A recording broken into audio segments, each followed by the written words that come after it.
Today we're taking a look at all of my green paints.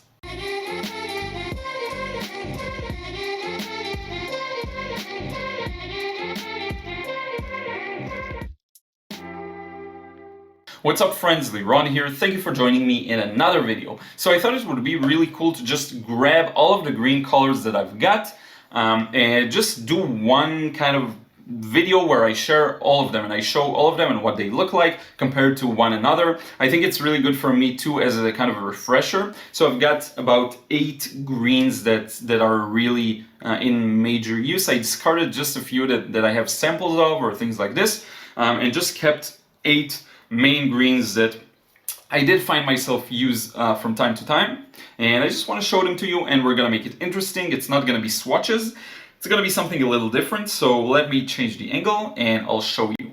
Okay, so here I thought it would be really cool to just have these kind of drawings of the actual format in which I have these paints. So you can see tubes here and pans, and some of them are in the palette, so you can see the palette wells. I just thought it would be a really cool way of kind of creating a visualization of it.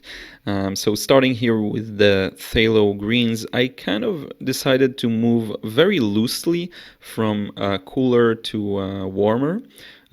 Not necessarily 100%, but just kind of I decided to stack the phthalos in the beginning. I've got here the Winsor Newton phthalo green. Then I have the Schmincke phthalo greens. These aren't, again, ones I use very often, but I did try mixing them with kind of warm yellows, and I did find the result to be very interesting. So I am seeing myself using these in the future for sure. By the way, I hope you noticed how the audio quality improved, and this is because I'm recording with my new mic, which is a pleasure. I can record directly into my laptop, and I don't need to record on my phone and then transfer the files, and it's just a big mess. This feels just so much better. So anyway, yeah, now I'm working on that phthalo green. I've got the pen from Schmincke. So this one came in a pen, and I have to say, just like all the rest of my Schmincke's, it re-wets really well. It really is fun to work with. It's actually a pleasure to work with. So this is the olive green, and I believe it's the olive green permanent. This one is, quite frankly, the most boring green I own right now. I don't find myself using it a lot, only when I do decide to mix it with yellows and reds and just turn it, or maybe even with blues, and just turn it into something more interesting, because quite frankly, it's really a boring green, in my opinion. So now you see the Perylene green, which is a fantastic green, a beautiful color, and B, a color I still didn't find myself using very often, just because it's very dim and muted, and I don't know off the top of my head what the use for it should be. I'll probably find one. But at the moment still didn't find something that really brings this one forward.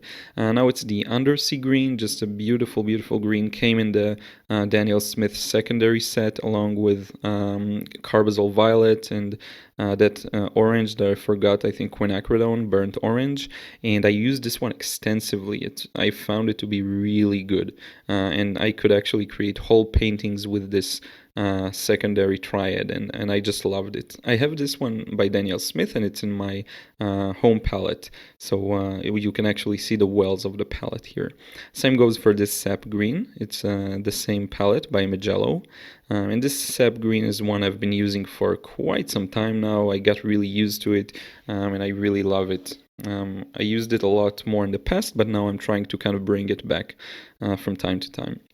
And now you see the green Apatite Genuine, which I showed in the paint show as well, and a lot of people loved it, and rightfully so, because it's just a beautiful green, and it has a lot of fascinating granulations that you'll get to see here.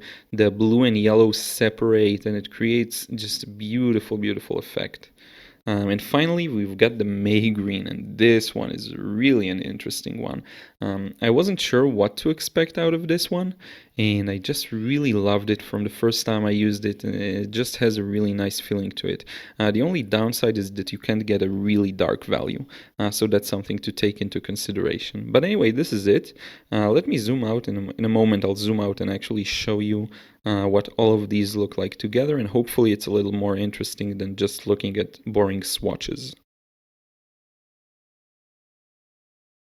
So friends, just wanted to conclude this and just take a quick look at all of these together. Really, I have a lot of passion towards the warm greens. The May green really came to surprise me with how much I loved it. The green Apatite Genuine has crazy beautiful granulations, in my opinion. The sap green has been a long time favorite of mine. Undersea green, also fantastic. The Perylene green is a relatively new one that I really enjoy and love using. Olive green, never liked this one. Phthalos are beautiful. I was actually surprised by how similar the Winsor Newton and the Schmincke Phthalo, how similar they look. So they really remind me of each other. This is, by the way, called Winsor green. Winsor Newton calls their Phthalos Winsor usually. So you have Winsor green, Winsor red, and it's Phthalo in actuality. So anyway, I hope you enjoyed this quick demo. I have maybe one or two greens that I didn't include here, just because, for example, I have this one that I got from the brochure, the Viridian, but it's just a small sample. So I just wanted to share the main ones, which I have 8 here. I hope you enjoyed this video. Let's change the angle and wrap this up. So friends, I hope you enjoyed seeing all of my greens. Let me show you again. Here they are together. Really enjoyed this one. I think these ones are my favorites. This one's also pretty cool.